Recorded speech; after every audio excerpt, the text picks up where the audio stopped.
Salam sejahtera dan selamat pagi. Kita teruskan mata pelajaran sejarah dengan sebuah tajuk yang baru, iaitu Zaman Prasejarah. Kalau kita tengok tajuk itu, pra bererti sebelum sejarah lagi. Jadi dia prasejarah. Okey. Kita tengok yang pertama di sana, kita berkenalan dahulu dengan zaman prasejarah ini. Zaman prasejarah ialah zaman di mana manusia belum mengenal tulisan. Okey, mereka belum lagi mengenal tulisan. Zaman prasejarah membolehkan kita mengetahui sejarah dan kebudayaan manusia. Bila kita mempelajari zaman prasejarah ini, ianya membolehkan kita mendapat pengetahuan dan seterusnya kita mengetahui cara hidup manusia pada zaman ini, zaman prasejarah ini. Okay? Dan ini menyedarkan kita bahawa manusia sentiasa mengalami perubahan dalam kehidupan. Baik, zaman prasejarah ini mempunyai 4 tahap. Yang pertama, zaman Paleolitik, tengok garis masa di sana, zaman Mesolitik, zaman Neolitik dan zaman logam. Saya teruskan. Manusia zaman prasejarah, mereka tinggal di dalam gua dan mereka memburu binatang. Memburu binatang dengan menggunakan peralatan yang diperbuat daripada batu. Okey, jadi saya harap awak dapat faham di sana. Seterusnya kita lihat lokasi zaman prasejarah di negara kita. Tadi saya dah maklumkan, manusia pada zaman prasejarah mereka tinggal di dalam gua untuk mendapat perlindungan. Kemudian, aktiviti ekonomi mereka memburu binatang dan mereka menggunakan peralatan yang diperbuat daripada batu. Seterusnya kita tengok pula lokasi zaman prasejarah di negara kita. Bermula di Kelantan, Gua Cha, Gua Musang, ini zaman Mesolitik. Kemudian Gua Bewah, Hulu Terengganu, zaman Mesolitik. Bukit Jawa, Lenggong, Perak, ini zaman Paleolitik. Gua Kecil, Raup, Pahang, Neolitik. Kampung Sungai Lang, Banting, Selangor, ini zaman logam. Terus kita tengok pula di Borneo.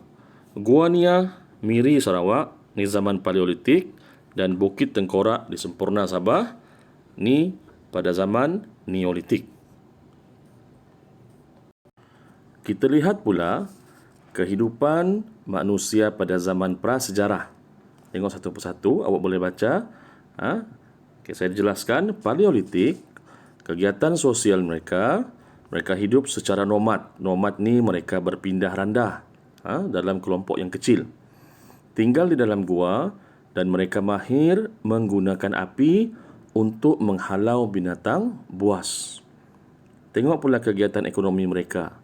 Menggunakan peralatan daripada batu, mengutip hasil hutan dan memburu binatang. Mereka juga berkongsi makanan. Ini pada zaman Paleolitik. Zaman Mesolitik pula, mereka sudah tinggal zaman Mesolitik mereka hidup secara nomad dalam kelompok kecil dan mereka sudah mula tinggal di pesisir pantai atau muara sungai.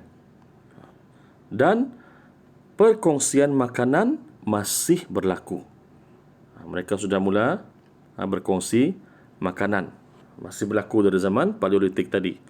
Seterusnya zaman Neolitik, zaman Neolitik, mereka hidup menetap dalam kelompok yang besar. Mereka tidak lagi hidup secara nomad.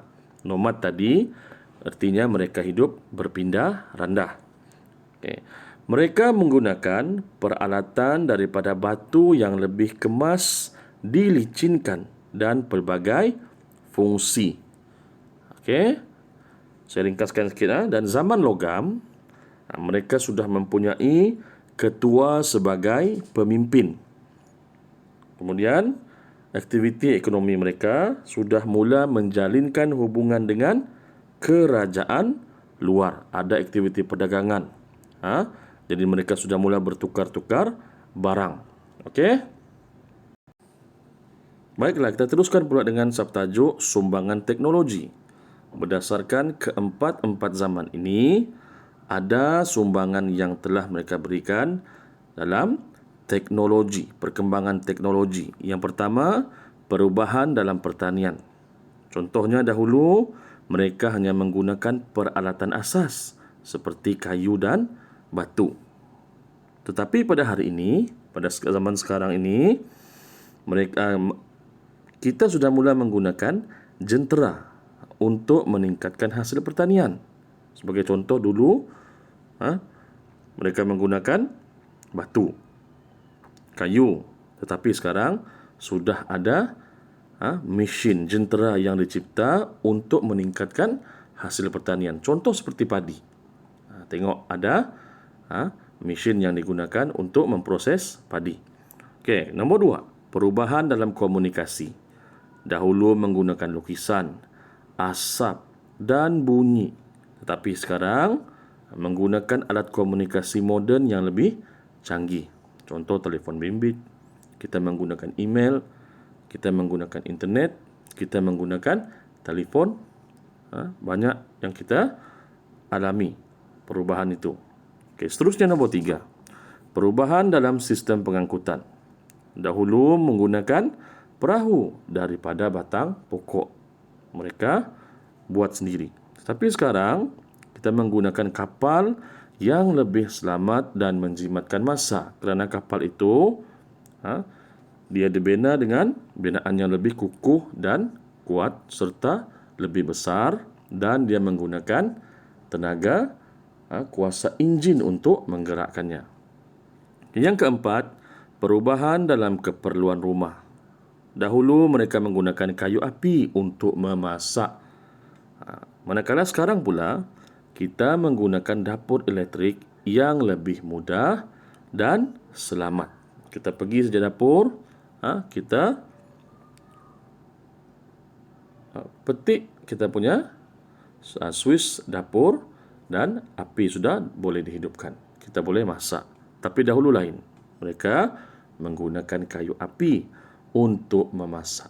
Okey? Jadi saya harap awak faham. Kalau ada persoalan, awak boleh hubungi saya. Dan selamat menjalankan tugasan. Tugasan akan saya beri selepas ini. Okey? Sekian dan terima kasih.